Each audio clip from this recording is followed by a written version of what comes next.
Technology has always been advanced to gain the advantage at war. Many of the technology that we use today is a result of an attempt to gain the upper hand in conflict.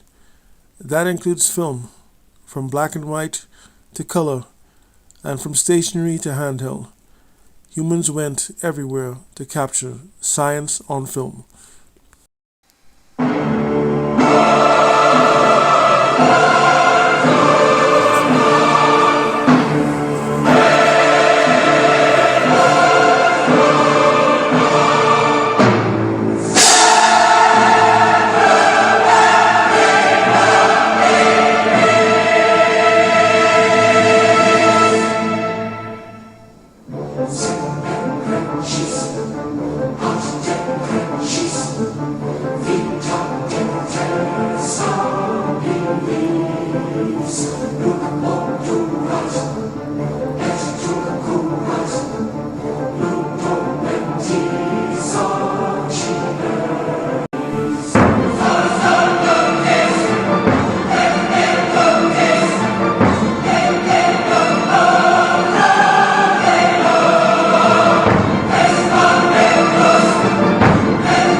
For thousands of years, humankind went to war on foot. They farmed on foot and even herded their livestock on foot. This, however, would eventually change as humans in the ancient world would aspire to many new pursuits, such as walls and buildings that would form entire cities.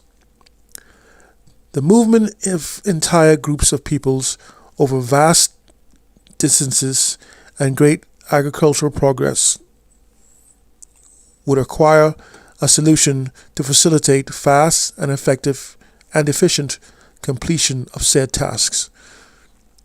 And because of the nature of humans and their inherent need to innovate to survive, they would begin to tame two types of animals to put them to work for the good of all mankind.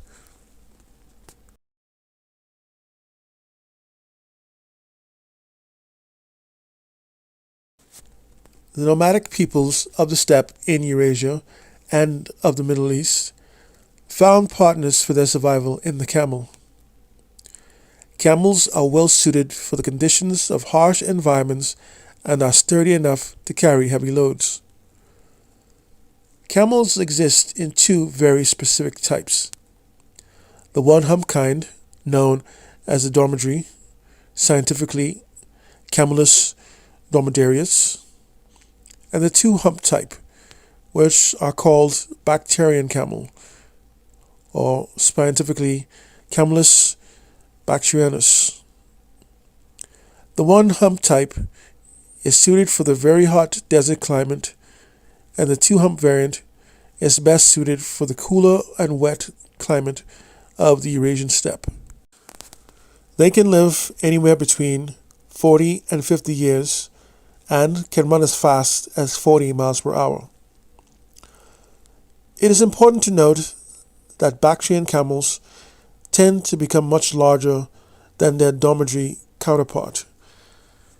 Bactrian can be as tall as 7 feet at the shoulder compared to 6 feet of the dromedary, and 2,200 pounds compared to 1,300 pounds.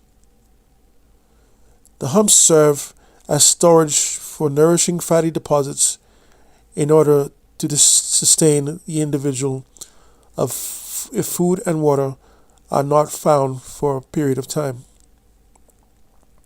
Even under conditions of extremely hot environments, the dromedary can survive for as many as 10 days without drinking any water. The red blood cells belonging to the camels are oval-shaped, which allows the easy flow of blood while experiencing dehydration.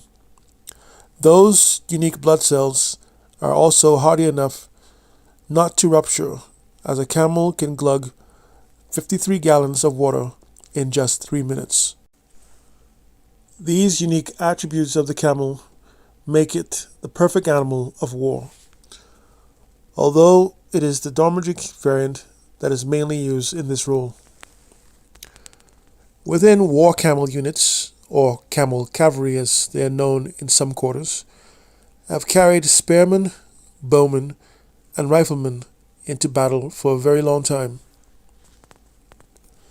It is a very adaptable animal that even carried a smell that has been known to scare horses, especially horses of opposing forces. Even to this day, soldiers use camels to patrol the rugged regions of Africa and Asia.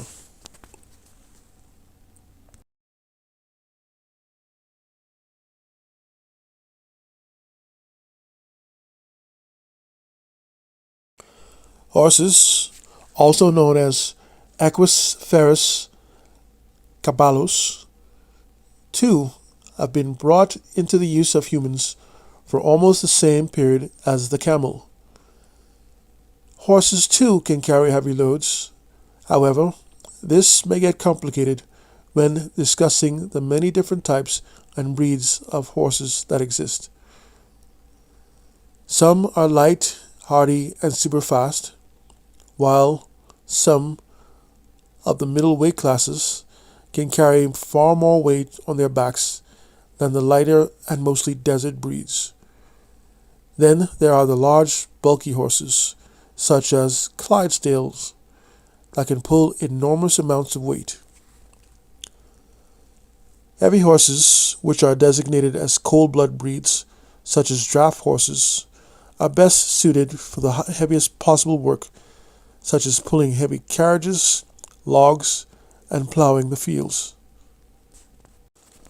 Warm-blood horses are medium horses, and are the middle ground group of horse breeds that are well suited for competitive demonstrations and as horses for the officers and knights of European armies.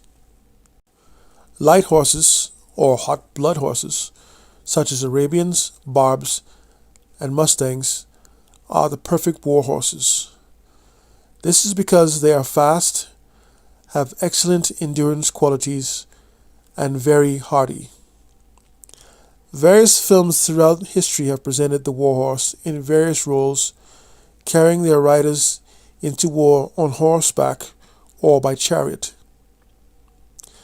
Charging horses were the things of nightmare for the foot soldier, and it took some time to fully address the threat with the pike, the spear, and finally the gun.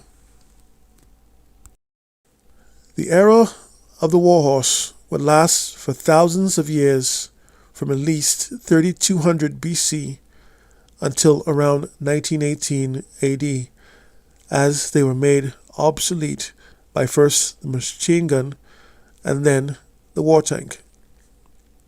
This tank could provide protection from all forms of gunfire and external shrapnel.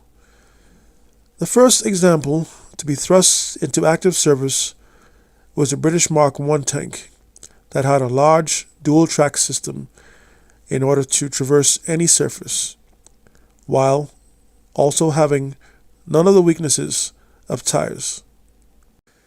It had two small side-mounted turrets. The armor was both squared and rounded, and had the advantage of being able to roll over endless trenches, and the opposing forces had nothing designed to defeat it. The template for the tank, the modern tank that is, would come from France in the form of the light tank, the Renault FT. It would introduce the first top traversable armored turret. Tanks would in wars after World War II form a very important role in warfare. Many nations use this template in tank design, However, they would add main gun sizes from 90 millimeters up to at least 120 millimeters. Armor would range from steel plate up to a secret composite formula of ceramic and steel. British tank design on both elements would differ from all major tank producing nations. The British would add enhancements that would answer the questions in battles against the German Afrika Korps in the North Africa campaign in the 1940s. German rifled artillery guns were able to destroy British tanks long before the vehicles could enter their effective firing range. A rifled main gun could accurately destroy a tank or other target of an opposing force at very long distances. In fact, in 1991 AD, a British Challenger tank destroyed an opposing tank that was 5,100 meters away, which is more than 3 miles away. Tanks fire pointed projectiles to employ physics to concentrate inertia into a single point, which is made to make penetration of a target more possible. This same tank would include a secret formula of armor, codenamed Chobham, which was designed to essentially deflect shaped charged weapons such as anti-tank weapons. Tanks do also provide protection from indirect nuclear, biological, and chemical attacks. It may come as a surprise to many that tanks weren't the first armored vehicles of war. As a matter of some fact, motorcars wearing steel additions are actually what inspired the creation of the war tank. So too, joining the tank at war are many different types of vehicles, including armored personnel carriers, which are also known as APCs, to transport infantry. These tend to use light armor and can carry as many as 16 soldiers. Infantry fighting vehicles, or IFVs, are similar to APCs in carrying troops into battle. However, they have medium armor and have a tank-like turret with at least a 40mm main gun. Next, there are self-propelled artillery, which are large vehicles that are either trucks or tanks in appearance, with large 150mm guns attached to them. They are like towed artillery, and it is their task to shower the target with shells. And if you like towed artillery, subscribe to this channel if you want to see that upcoming video. In film, all of the discussed models of transportation are portrayed as nearly realistically as possible. The relationship between humans and these transport solutions vary widely. With machines, the connection with tanks are decidedly different than with others. It is almost played the same way as with animals. While other vehicles are just merely vehicles, characters have been shown to talk to their tanks that they operate. They may paint the tank with things such as the number of enemy tanks that they have destroyed, or with nicknames. We have often seen war tanks of the 1940s periodically being worked on or repaired, or even as being presented as having a character and only cooperating when it feels like. With horses and camels, films may or may not show a close bond between rider and animal. Those animals, however, when being shown to have character, they show these horses, these camels, with lots of character, intelligence, and individuality from the other type but same form of animals. There continues to be more stories to tell and remakes to be remade.